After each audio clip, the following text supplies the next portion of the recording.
Hey, everybody, what's going on? Welcome in to another episode of Snaps, your favorite daily college football podcast. I'm one of your hosts, T-Bob Hebert. I am joined, as always, by Aaron Murray, Mr. QB1, who seems to have made it home since our AMP show. Aaron, what's up, dude? What's going on? Just a beautiful day in the classic city, meandering the streets, seeing champions walking around everywhere. And also, unfortunately, more DUIs as well in Athens. Yeah, but, I was going to say, walking or driving, and driving recklessly and very fast. Which one is it? There's another Georgia Bulldog arrest. Stop. There's Ubers everywhere. There is my man who drives the taxi around. I'm Jordan Blake right now. Will pick you up and take you home wherever you need to go. All the hours at Howard is the man. Still will hook it up. Especially time out. Real quick. That's how you know you went to college pre-Uber, because the only way to do it back in the day was to know the taxi driver. Yes. Like you had to have a cell phone number on the driver, and you had to have that good relationship where he was going to come pick you up wherever you were. Yeah, and he was going to take me home and my date for the night home first, no matter how full up his taxi was. So, yes, call an Uber.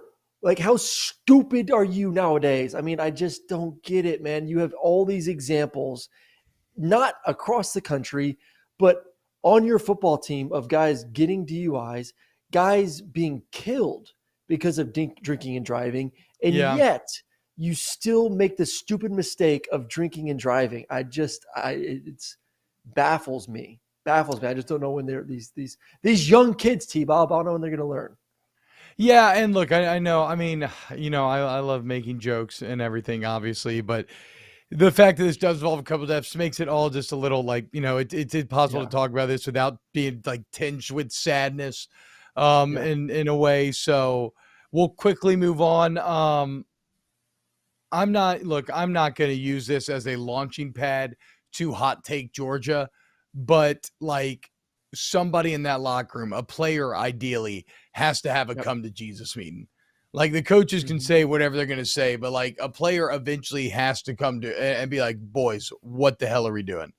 Like you said, there's just no excuse nowadays. You have Ubers. No. There's no, and look, and I am coming from a place of I got a DWI in college. Okay. I did pre-trial diversion. I got very lucky. I didn't hurt anyone. So I guess all I'm saying is I know how you can make dumb decisions, but especially nowadays with what just happened there, what you've seen happen to your friends. And like you said, the fact that public transportation is way beyond anything that it was in the past. You just can't do it, dude. You just can't do it. And hopefully they can get it fixed. I mean, if I'm Uber or Lyft, am I not just going to Athens right now and just doing a team-wide deal with the football team and giving them X amount of dollars a year? Like, just saying, hey, listen, every player gets, I don't know, $1,000. So I think that you actually have a really good idea, but I'm just playing out of my head. It's probably really bad optics for Georgia to for Georgia to come out and be like, and now we've struck a brand new partnership with Uber because our kids won't stop driving drunk. So now we're going to leave them no excuse not to stop driving drunk. At some point, but at some point too, why keep banging your head against the wall? We can make fun of it all you want, but it keeps happening. So sometimes you got to be a little bit fucking drastic. And I think getting a deal with Uber or Lyft and saying, hey kids, if you're worried about spending a couple extra bucks, well, here you go. Here's $1,000 credit to Lyft and Uber, and I better not hear another damn time that these guys get a DUI. Bilbo says he thinks USC gives free Lyft and Uber rides for all student athletes. Okay, I mean that is something that makes a lot of sense, but ultimately, that's not really the problem because they can get Uber. You know what I'm saying? And it's not a money problem, not anymore. Like you said, not in the age of NIL, not nowadays. All these guys, big time recruits, all these guys are at least getting enough money to pay for Ubers. And so ultimately, if you are choosing to drive drunk, that's a decision that you are making. And if you look to blame others or external forces, well, then you're never going to fix that decision. So I'm with you, Airman. Here's to hoping that that somebody in that locker room steps up and they come together, because Georgia's got to be sick of these bad headlines. I didn't want to start at Georgia, but here we are. So let's knock out Georgia real quick, and then we can cut our ACC conversation, Brum, and you can either put up the whole pod or just put that up on YouTube, whatever. We'll figure it out, because we're going to rank ACC coach today. We've been doing this every Thursdays. So that was one Georgia headline. Again, I don't want to belabor this, but we are kind of talking about Georgia news. But Eagles first-round pick Jalen Carter is facing a lawsuit in the death of former teammate Devin Willock. It's Willock's father, Dave Willock Sr., who is also filed suit against the Georgia Athletic Association and others.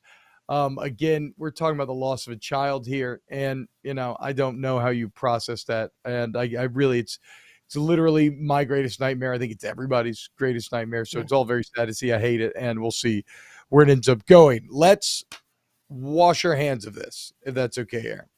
And let's talk about something lighter. It looks like the city of Jacksonville, in an effort to keep the Jaguars from leaving them, even though they are clearly being cheated on, is redoing their stadium. It's a really good stadium. It's got a beautiful cabana. It's got like a giant screen. Like, I thought it was like supposed to be relatively good. They have a pool. They have the first ones have like a pool. You go swimming, watch a game, go swimming. My dream, and maybe we can do this on Snap. So my dream is to go to the Tax Slayer Bowl and do a live broadcast with a margarita in hand from the pool. Like, I want to be in the pool with a headset on, casting. So maybe a little bit hard to call a game from that vantage point. No, not call the game. Not calling the game. No, do like pregame or something. You know what I'm saying? Okay. Just like do our show, but from the pool in the water. Brum? Marg in hand. Well, Brum might be busy. No pressure. Just let's do a live broadcast from a pool. That there's no technical issues there. Shut up! I mean, look, dude. If I could do amp, a headset. Yeah, what are we talking about? If I could do amp from 316, we could do a show from the pool in Jacksonville. Well, that's an awful justification, Aaron, because you literally could not do amp from 316 just now. The phone service was so bad that we just watched your name pop in and out of the Zoom for 15 minutes with you saying about 2 sentences. So you have just completely negated any ground we were trying to gain with our Tax Slayer poll scheme here. But okay, whatever. So Jacksonville says that they're redoing the stadium down to the studs. A mass renovation, going to take 2 years. The Jaguars are actually going to have to find somewhere to play for 2 years. But we're a college football show. The world's largest outdoor cocktail party going to have to find a different place to play for a couple of years. Old Florida, Georgia. And it looks like Florida. Georgia, Florida. You said it right on AMP. You did say it right on AMP, and I didn't want to jinx it. But what do you mean? What did I say? The world's largest cocktail party, right? Yeah. Yeah. Okay. Anyway, geez, stop interrupting the show, Aaron. We have a flow here going. Okay. So Florida, Georgia, what's the plan here? Are they going to go home and home? How are they going to handle this? You would think home and home, but the Athletic did a nice article on Andy Staples did an article about the money that is made by doing this neutral site game for both schools, and how it is, if you're looking at it from a financial standpoint, beneficial to find another location that you could host a neutral site game, whether that be Atlanta, freaking Tampa was mentioned in it, Miami. I think if anywhere, it'd be Atlanta. I think that would be a spot where if it does match up with the Falcon schedule, obviously you have to figure that out in the next couple of years. That would be the primetime spot, but Kirby, of course it would. So the deal ends after this year. Place an hour away from Athens would be the perfect spot. Oh, did we lose Aaron? Hey. Yeah, he just reset himself. All right, you're good. Okay, sorry, Aaron. I interrupted you. Continue. No, so I wouldn't mind getting a taste of it because I never experienced it, like growing up watching it, or obviously as a player, playing in Gainesville or playing in Athens. So I wouldn't mind like a little 2-year tester. And I know Kirby really has been banging on the door to make this a home and home game just for recruiting purposes, since Georgia just hates being number 2 in a recruiting class and wants to be number 1 every single year. But I still like the neutral site. I would lean more towards moving it to Atlanta for 2 years as they kind of figure out this whole Jacksonville situation. But we'll see. The deal ends after this season, so they have yet to re-up any sort of deal with Jacksonville. It all looks like it's going to be, but as of right now, like this is, unless they re-up the deal, this would be the last year that the game would be held in Jacksonville anyway. What did we talk about yesterday, though? We talked about Kirby Smart being that Julius Caesar, right? That Pompey. And we all know what Caesar wants. Caesar wants it at home every single year. If you rip that Band-Aid off and you do that once, like, is there any putting that toothpaste back in the tube? That's what I would be terrified of if I was the city of Jacksonville, is that at a time when it already looks like your NFL team is cheating on you with the UK, and now they're going there for 2 weeks, back-to-back weeks during the season, not even just one. Now everybody's kind of leaving you, as you have Kirby, maybe the most powerful man in college football right now, saying that he does not want to play this game in your city anymore. It's money, though, T. Like, at the end of the day, like, Kirby can say, yes, he's the boss man, but if Jacksonville comes to both Georgia and Florida with an outrageous number, and we've talked about this before, like, listen, we're somewhat in a recession right now. There's a lot of money being diverted from school to players because of NIL. You know, these schools are fine, and these new TV contracts are going to be great, but they're still looking for sources of revenue. And if I know I can get significantly more money out of the city of Jacksonville by hosting a neutral site game there than doing a home and home with Florida, going back and forth between Athens and Gainesville, sorry, Kirby, but we're not getting the same amount of money we were getting pre-NIL. You want money to go to these players through NIL. We need money to function as a university, as an athletic department. Sorry, this is where we have to draw the line in the sand and just say, hey, we're keeping this thing in Jacksonville. So if Jacksonville wants it, at the end of the day, it's dollars and cents. It's going to go to the highest bidder. And they just may have to open up that checkbook a little bit more. And especially if it goes to Atlanta and is successful there, then all of a sudden you are bidding against Atlanta as well. Atlanta is not a neutral site. That is what I was saying earlier when you got interrupted. It's 50-50. It's 50-50 perfectly every single year. It would still be 50-50 in Atlanta if they made that game. I find that hard to believe. No, it would be 50-50. Go to the game, T-Bob. If you've ever been to Jacksonville outside the stadium, it's probably 70-30 Florida fans to Georgia fans. Okay. I was not aware of that. So I stand corrected. It is. You're saying if anything, 60-40, 60-40, but it's still more orange and blue. Like an evening of the scales where it'd still technically be neutral, but it'd be 60-40. I find it hard to believe it'd be 50-50 in the stadium, but we'll see. I actually, if for the 2 years, I like the home and home, I would love to see Florida in Sanford, and I would love to see Georgia in the Swamp. I don't want it there every year because I love the tradition and everything else, and I like this random game being in Jacksonville. But it would be like nice. It would be like kind of interesting from a kind of gimmick standpoint. All right, anything else on the Bulldogs, Aaron, before we move on and rank our ACC coaches? No, I feel like I hate when it's so Bulldog heavy. Ha ha ha. But they're just in the news nonstop. My goodness, is there this a football pun team there? I don't think there was a pun there, but you said Bulldog heavy like you had done some sort of turn of phrase, but like no, because I'm torn. Because obviously I love talking the Bulldogs, but I also don't want this to become a Bulldog LSU show, as we always say. But it's hard not to talk about them when they're in the news every single damn day. Yeah, look, man, let's be clear. Okay. We talk to big boys. We talk to Texas, your Ohio State. We talk a lot of Colorado now that Prime's hitting, certainly. But Georgia's unavoidable. They really are. I've even been talking about that on my local show a lot, simply because I think LSU's better positioned right now to be, better than they've ever been. But the problem is I think Georgia's also positioned to be better than they've ever been. And Georgia's arguably like everybody else in the country, only more so, given the natural resource they have. Whatever. We got into it yesterday. Screw them. Fuck them. Down with the dogs. Black Rim Machine sucks. Y'all are soft now. You're going to lose in the playoff this year, and it's going to hurt you. All right, Aaron.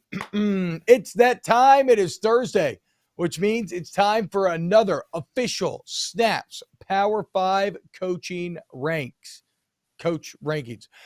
We've done this for SEC. We did this for Pac-12, I believe. We've done Big 12. And we did we do Big 10? Is the ACC the last one? Am I crazy? I wouldn't know if there was ever, a list put out. I could kind of check it off there, but we haven't had these reminders. Relax. We got big news on the YouTube front coming soon. All this stuff will be easy to find. Let's do the top ACC coaches as seen by Team Snaps. As always, we have not compared lists beforehand. We will go down the list. We will horse trade and cajole and discuss and put together our consensus opinion. Without a doubt, number one is easy here. It's Dabo Swinney, right? Yep. Okay. Yep. 100%. Dabo is hate him, love him, whatever you think about Dabo. He is one of the best coaches in America. The resume is incredible. He's dominated. He's owned the conference for almost a decade now. I mean, Clemson has been the team that 9 out of 10 times, probably might actually be 9 out of 10 times, has won the damn conference. So, it's Dabo. Won championships, has been on an absolute. I like Norvell. I'll go with your first gut here. I think Norvell is number 2 at Florida State. I think I'm bullish on the future too. You know what he went through, taking over the crap show that Jimbo kind of left there at Florida State, and kind of has worked through it and is made it to the light at the end of the tunnel. I think they have the best team in the ACC heading into this season. They just need this season to kind of, put the stamp of final approval that he is the number 2 coach in this conference, which I think he will. I think with what he has returning, the way they've been able to recruit, the way they hit the transfer portal this offseason, I think he's a perfect guy for them. I wouldn't have said that last year, but really impressed me this season. So I'll keep him at 2. So that's why that's why there's that hesitation in my voice over Mike Norvell, right? It's simply because it is a smaller sample size. But then I love what he did at Memphis, right? And so the fact that he did it at another school makes me feel pretty good about him. From a pure resume standpoint, Mac Brown's resume is better, obviously. He's got national championships. He even won at Tulane. Remember, he was the last one to go to a bowl game at Tulane until 1998 when they had a crazy Sean King year. He's won at UNC twice. He won big back in the day before Texas. He's won again recently. He just played for the ACC championship last year. And so, I can see the argument for Mac Brown, but if you were asking me, okay, who are you hiring as a head coach today? I'm hiring Mike Norvell. I think at this point in his career, he has a higher ceiling, whereas Mac Brown kind of is what he is, which is he is going to make a UNC a solid, but ultimately – I think 10 wins is kind of the ceiling on UNC. Because UNC is not going to be able to ever be Florida State, regardless of the coach. They're just not, or at least consistently. Like that's the hard part. I mean, switch the roles, and Florida State obviously has more tradition from the football standpoint. They can recruit at a higher clip there, probably better resources. Like it's I still would take Mike Norvell. I'm just saying that, I think Mac is maxing out what he can do at UNC. That's not a program that is going to be ever a powerhouse, for goodness sakes. Where Florida State has proven they can be that. They have that tradition. So, but I feel good about this. So we'll go Dabo, Mike Norvell, Mac Brown. And here's where it starts. Oh, you're not going Mac Brown 3. I don't have Mac at 3. Who do you have at 3? I have Clausen at 3, Mac at 4. Why would Dave Clausen be anywhere higher than 7? Pat Narduzzi and Dave Doran are better than Dave Clausen. Wake, what he has done at Wake, the way he's created an offense, because of the fact that you cannot recruit to that school, and has been able to win consistently. I mean, they went 11-3 2 years ago. It's Wake Forest, and I love Dave Clausen. Dave Clausen's awesome, but I mean. He has done more with less than anyone else in the ACC. He's done more with less than anyone else in the ACC. I mean, I'm looking. He should not be at Wake Forest. He should not be at Wake Forest. He loves it. I had their bowl game. He loves it for family purposes too. That there's kind of a need to stay there. But he should and should have been a while ago at a bigger school. Who's banging down Dave Clausen's door though? I mean, look. Don't get me wrong. I know it's Wake Forest, and he has made them more consistently competitive than he should have. And that 11-3 year was awesome. Okay, but sandwiched on the other side of 11-3, and I won't even count the COVID year where they were 4-5. I'll take that out. In 2019, you're 8-5. 2022, you're 8-5. 18, 7-6, 8-5, 7-6. Good. I know. good for Wake Forest, okay? But like, maybe not over Narduzzi, but like Dave Doran should be above Dave Clawson, though. No, he's done better at in-season. I guess he never got a 10-win season. Doran didn't. Yeah. What about Marcus Freeman? Are you not putting Marcus Freeman anywhere on this list that close? I kind of would put Marcus right after, and then I would put Mac Brown. Marcus at 4, Mac at 5. It's hard to judge. I mean, Marcus only had 1 year. I mean, you're compared to a guy that there's only been very few guys that have won a national championship, as Mac is one of them. So it's kind of hard. But like, you look at the same thing you just said with when you're comparing Mac and Norvell. Like, I'm betting on Marcus Freeman before I'm betting on Mac Jones to have success. So are you looking ahead? Or are we looking in the back here? That's why I would go Marcus Freeman. I might go Marcus Freeman 3 now that kind of you're mentioning this, because I do think Marcus Freeman is going to have the most, like, he'll have more success than Dave Clawson. That is a good point, and he'll have more success than Mac Brown. So I'll go Marcus Freeman 3. I said we go Dabo, Mike, Freeman, and people may be pissed, but I think most would take Freeman over Mac Brown, Pat Narduzzi, Dave Doran, Dave Clawson. Like, if you were to ask people, you're taking Marcus Freeman there. I'm taking Marcus over. Yeah. All right, so let's go Marcus 3. Okay. Clawson 4, Mac 5. I mean, the slow mesh is freaking awesome, dude. The slow mesh is incredible. It's like Jackie Chan drunken style martial arts in football form. So it's like impossible to get away with that. Chime in here and tie break this? Yeah. Mac Brown has to be 4. If it's over Dave Clawson. He's got to be, right? Okay. Aaron was gaslighting me. Aaron was gaslighting me harder than the Jags are doing Jacksonville. He had me convinced. If we're doing Mac or Clawson, you have to pick. He's won a natty. The natty wins. Okay. I loathe that logic a little bit, though. But at the same time, you did just talk about how UNC is also shitty traditionally at football, and Mac's made them pretty damn good. And they played for an ACC championship last year. Now, he doesn't have the 11-win season that Clawson has, but then that's where the natty could come in. So, I think we got to go Mac Brown 4 here. It is a little bit of Professor Emeritus. Granted, but I think it's a fair tiebreaker when you're. But it's okay to be Professor Emeritus. Like, you should get credit for being a beast for so long. Yeah. All right, so Dabo 1, Norvell 2, Freeman 3, Mac 4. Yep. And Clawson 5. So we have I'll go Clawson 5. I got no problem there. And then I got Pat Narduzzi at Pitt. Yep. Just because I love the recent success. I mean, 11-3, 9-4. I don't think anybody else below him has 2 years back to back that are that good. There's a couple like Tidwin's been, they go down like 8-5. So give me Pat Narduzzi. And really, I mean, going 9-4 when you lose your quarterback as a top NFL draft pick. Jordan Addison says peace out and goes to USC, and that you still put together a good team. You still go 9-4. Give me Narduzzi. Yeah, give me Narduzzi, and then Doran at was it 7 now? Give me him right afterwards. Doran just has to break through. Two. He has so many 9-win seasons. He needs a 10 winner, and he keeps being the sexy pick to win the ACC. And he can't. But people believe in him, and they've been consistently good for a while. I'm not judging him. I mean, we're saying he's pretty good. He's 7th on this list, but like, if he had won, just like a lot of the only reason Clawson's as high as he is because he had an 11-3 year. Like, Dave Doran's never had the downs that Clawson has had, but he just doesn't have that high year either, and that's what he needs. All right, so we got him at 7. This is when it gets interesting. 9-4, 8-4, 9-3, 8-5. Jeez. Sorry. I'm gonna go 8. I'm gonna go Elko over Cristobal. Yep. Bam. I'm right there with you, dude. I got Elko at 8. Very good year 1 at Duke. ACC coach of the year.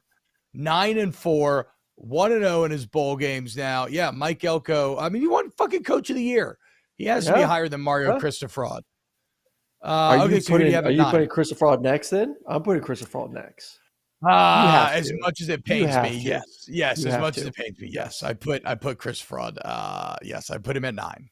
Which is still pretty sad that you're Miami and you paid him all that money, and he's, according to the number 1 ranking of coaches in the ACC, he's number 9. And people are going to say, oh, but T-Bob, what about Oregon? You know, they had double-digit win seasons, everything you've been harping on. Mario Cristobal did not elevate Oregon, okay? He proved to do what everybody else has been doing at Oregon.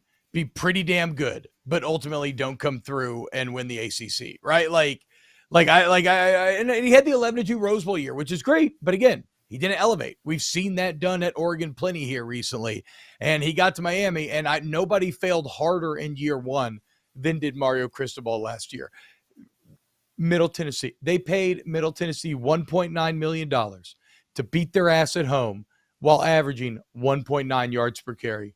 Inexcusable, Miami. Krista Fraud, 9. And here's where we start to get into the shit, right? I got Jeff Brom at 10. I feel good about that, actually. I got Brom at 10. He was good at Purdue. Yeah, he was, and they made it to the championship game last year. I was kind of way tougher. That's way tougher than being in the ACC. Yeah, but that side of the Big Ten was kind of crap. So I mean, it was still though. You're Purdue having no. All right, I'll give it to you. I kind of had it was a coin flip between him and Brent Key for that number 10 spot because talking about another place that's very tough to win at is Georgia Tech, and what he did as an interim coach I thought was pretty impressive last year. So yeah, here it goes. Classic Georgia guy. I love Syracuse is my team.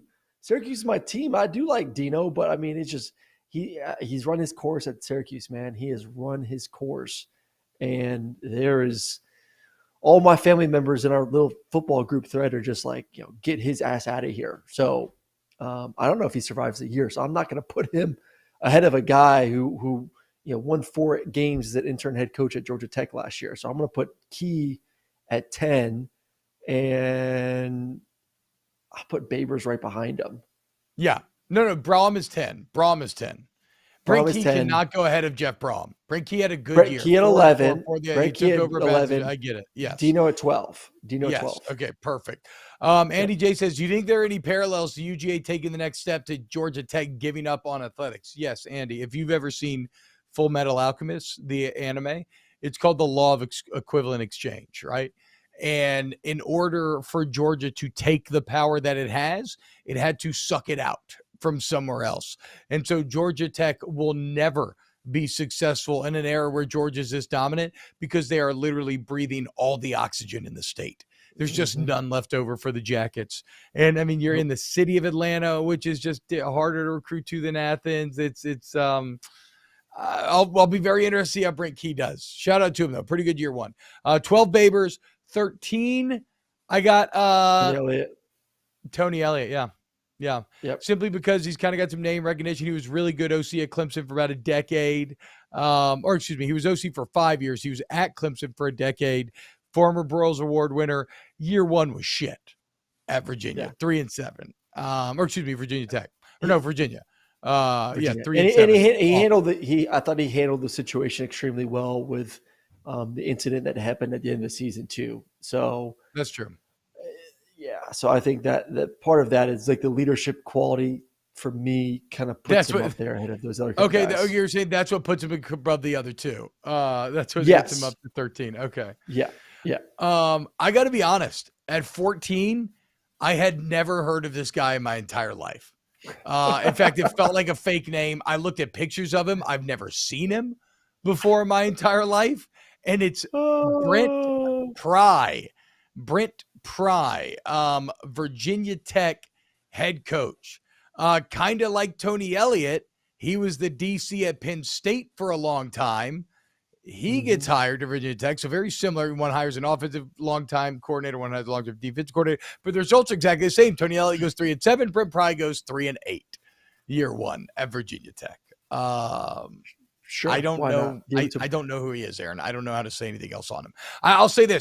He makes $4 million a year. Dave Doran makes 3.25. How about that? Jeez. I told you this in our pre-show, or just when we were talking before the show started. I can't believe Virginia Tech's been as bad as Virginia Tech's been the past 5 years. 4 years of not, 4 years of not having a winning record in those 5 years is inexcusable for that brand. Just very, very shocked. So, do you think that Beamer would leave South Carolina and take over in the next couple of years? You think he'd want to go take over? Or he's got too good of a thing going at South Carolina? Would you leave to go to Virginia Tech? Well, he's got a good thing going at South Carolina, but man, I guess the issue is how good is it ever actually going to be at South Carolina? I'm not going to lie. I love the hype. I really like how they ended last season. Yeah. But the money's going to be better, though. The money's just always feel like better. the shoe's going to drop. Way better where? At South Carolina? Oh, yeah. Yeah, well, then he's staying. I mean, if you're going to stay whoever pays you the most. In this scenario, I guess I'm saying if Virginia Tech came and said, hey, we'll pay you more than South Carolina is paying, what you doing? Oh, if I'm him, I'm going. 100% I'm going. To Virginia Tech? Unless way something easier to get happens to a championship, way less pressure, but way harder to recruit to. Maybe no, I don't know about that actually. No, I wouldn't say so. You don't have to recruit against Clemson. Yeah, exactly. I would say the question would be if anything did happen in the next 12 to 24 months when it comes to the look of the ACC. If somehow they get out of their contract, no way. some of the big no way. I don't think there's a way. But if that, I'm saying that's the only way that I would stay. If somehow something happens where the ACC starts to really not look too good, like it's going to survive, then obviously you stay at a place in South Carolina in one of the two biggest conferences in America going forward. But if they can't get out of it until 2034, then I'm going to Virginia Tech, win way more easier, more consistently, and it's in your blood, man. Yeah, you grew up there. Noah McMillan says no chance Baby Beaver comes to Virginia Tech. I don't know. Maybe. What's up, Brum? I hear you cracking the mic. I just can't see, like, if he's going to leave, why would you leave to be the second best Beamer that ever coached the school? Like, there's no chance you're going to outdo your dad there. Like, that to me is like. But who cares? Like, I mean, the thing to me though is you just went through this. Being a successful coach is like expectations management, and I think one of the most dangerous ways to set yourself up for failure is have yourself compared to your father who was there for 4 decades. Yeah, I mean, I think also like he's gone through such an intense rebuild at South Carolina. You'd have to be a few more years into this thing before the idea of intensely rebuilding Virginia Tech would be appealing, right? Like the vibes are too immaculate at South Carolina right now. Now, I'm not saying, again, I'm not a believer necessarily it's going to stay that way, right? Because if you don't get those last 2 top 10 wins, which you kind of pulled out of your ass, like it's a completely different tone. Everybody's saying, it's an awful season. Yada, yada. Exactly. It's that's what I'm saying. Season. So it is an awful season if they don't. Which is like an awful hypothetical for me to engage in because what the fuck? Like if LSU doesn't beat Alabama, is Brian Kelly's year one? It's like I get it. I get what I'm saying. I just mean that I'm still not sold on the idea that he's going to make South Carolina. It was more realistic that LSU at home. Team.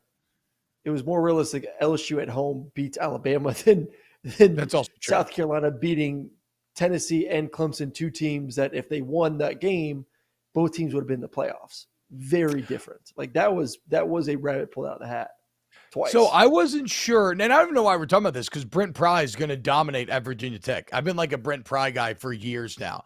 I remember falling in back in his early Penn State days when he came over from James Franklin. I was like, this dude knows fucking defense, okay? You want to pry open the pass protection, you get Brent Pry on the job. So this is pointless. We wasted 5 minutes just now. Stupid. You want just comparison I just made internally that I want to run by you guys. Yeah. Shane Beamer, PJ Fleck, Spider-Man meme. I don't know. I mean, why? Why not? It's not bad. They're both like good. Maybe they'll struggle to ever get their schools to being like, actual 10-win threatening conference championships. With those, they are happy-go-lucky guys. Yeah, yeah. I don't know. They're going to be successful at the ninth bet. Like it's like historically the ninth best school in their conference, and then if they can make them the 6th best school in their conference, it's a wild success. Yeah, it is. I view. Hold on now. I'm sorry, real quick. I view PJ Fleck as James Franklin pointing at each other. No way, bro. James Franklin's had way more success than PJ Fleck. Chill the fuck out. I know, but I'm just but Brum's comparing him in the sense of personality. Yeah, but also in similar like success and program expectations. I think in terms of success, I think South Carolina. I think Shane Beamer would love to have Fleck's resume at Minnesota. Yes. Fleck went 5-7 year one in Minnesota, then 7-6 and 11-2, and then we take out COVID, and we've gone 9-4 and 9-4. Like Fleck's been damn good at Minnesota. Yes, now good. Beamer's on that path, but he has to get a bit better. So how do you not compare? How do you not compare Fleck to Franklin than what Franklin did at Vanderbilt? Because Vanderbilt's way harder to win out of Minnesota, right? Or am I crazy? Maybe I am crazy. In my mind, I feel Vanderbilt is like definitely way harder to win out of Minnesota. It's harder. It is harder. It is harder. I just feel like now maybe look Clark Lee, dude. Maybe Clark Lee's onto something here. Okay, but take the over. Yeah, you took the over yesterday, didn't you? Yeah, I mean, look, James Franklin's won 11 games 4 times at Penn State, and you know me, I'm a bit of a James Franklin hater, but he's above what PJ. So it's actually like Franklin, Fleck, Beamer. Right, they're on the same continuum. I agree. Yeah. It's just that Franklin's slightly higher, Fleck slightly higher, and then you got Beamer. Is Franklin and Dabo almost doing this? If Franklin had a natty, no, because Dabo's just not got multiple. He's got multiple natties, and he's got so many playoff appearances. I know, but I feel like people hate Dabo and people hate Franklin. Like but people hate the Dabo is way more of a polarizing figure than James Franklin. I still think a lot of people don't. I feel like the average person doesn't have a lot of emotion for James Franklin. That's what I would agree with as well. I'm sure Penn State fans do, but like I feel like the average person's like, Franklin, sure. There's one guy we haven't talked about yet, and I'm a little surprised, Aaron. I didn't know we both naturally ended up with him at number 15, bottom of this list, and it's Jeff Hafley from Boston College. He's got the weirdest resume I've ever seen.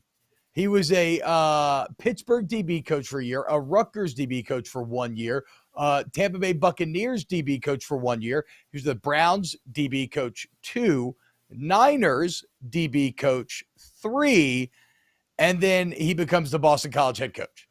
And since that time, he's just like, what? Out of nowhere.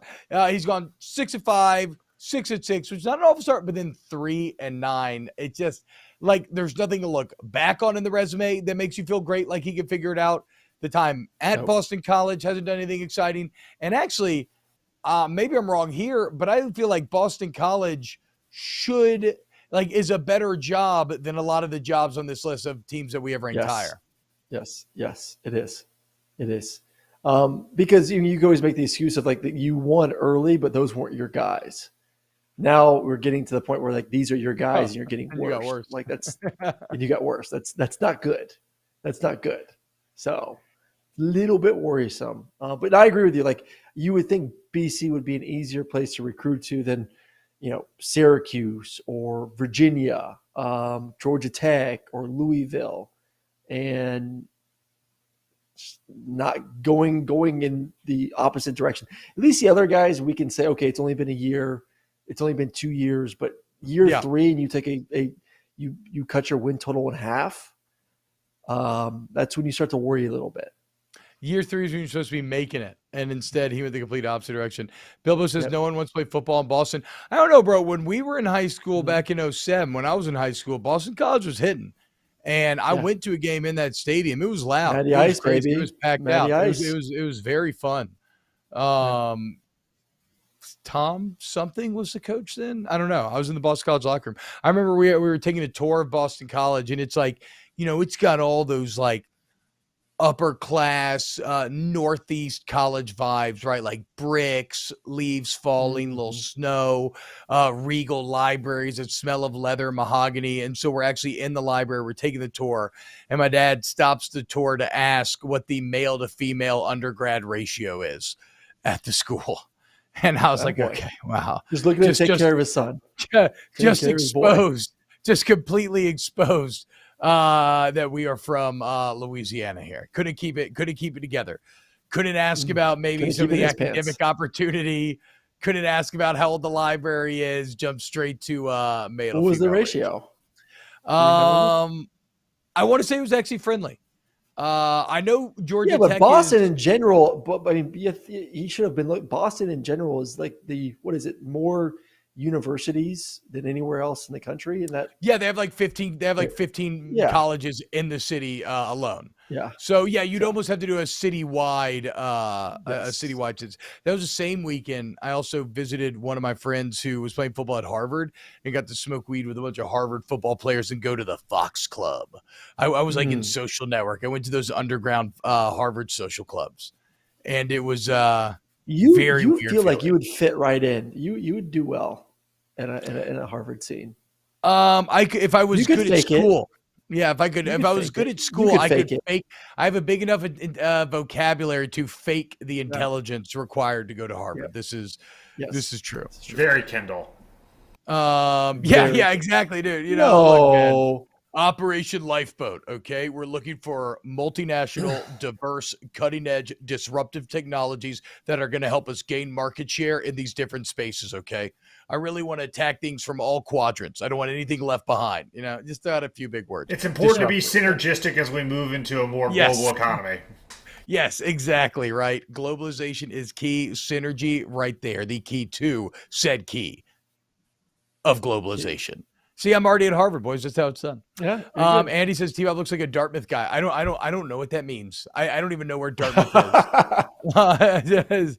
I don't know geography. I don't know. Like I It's can't up even there. tell. I don't know to be mad or happy. Yeah, I guess I did. take it. I took one visit to BC, and it is in December. Oh, you It went was to BC the biggest too? snowstorm, they ever had. Snow was up to my head. I'm a Florida boy. I got food poisoning, so during the entire trip, I'm like throwing up every 2 seconds. Nice. So I'm just like, it's not meant for me. This is like a sign. It's snowing, and I'm throwing up. Like, sorry, coach, but like, I may love you. I love Matt Ryan, but I'm God is telling me not to come to BC. Did So, you eat any clam chowder when you were up there? if I did not fully digest it. Oh yeah, I guess not with a stomach bug. Actually, that would probably Yeah. be top 5 worst items of food to eat Yeah, when you're actively no, going through stomach. Hey, does anybody, guys? I can't stop throwing up. Oh my God, please. Does anyone have some heavy hot cream and some shellfish, please? Oh, give me some clam chowder, please. Go to the store. I need some Sprite, some saltines, and a couple of cans of clam chowder. Aaron's next story is gonna be like, "Oh my God!" So we gave Maddox some clam chowder.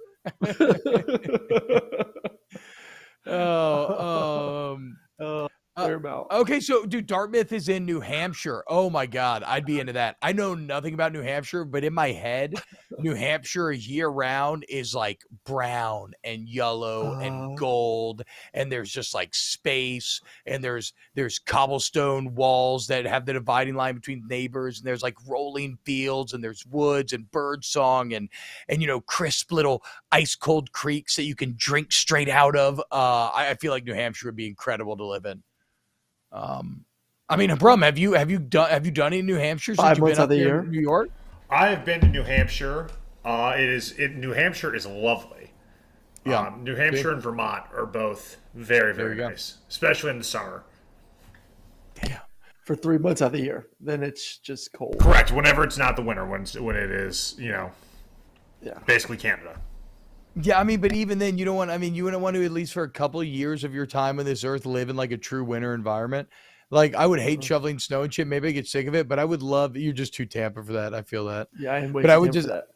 I would love to feel what it feels like to wake up on Christmas and you just see white, and you got that Then quiet. go take a muffled family snow. trip up north for Christmas. Doesn't mean you have to go No. live there for 2 years. I loathe traveling during Christmas. On Christmas Day, I want to be in my house with my nuclear family. I don't want to fucking change out of my pajamas. I want to eat an edible in the morning. I want to drink coffee all day. I want to watch my kids open presents. I want to play with whatever I bought myself as a present. Like, I don't want to be going anywhere. A out of town Christmas is anathema to me. Absolutely loathe it. Big words, T-Bob. Dartmouth. Dartmouth guy. Yeah. I should get a Dartmouth sweater and just start lying and telling people I went to Dartmouth. I don't think anybody around here is going to believe me, though. And it's going to be a bit of a tough sell for what you do for a living.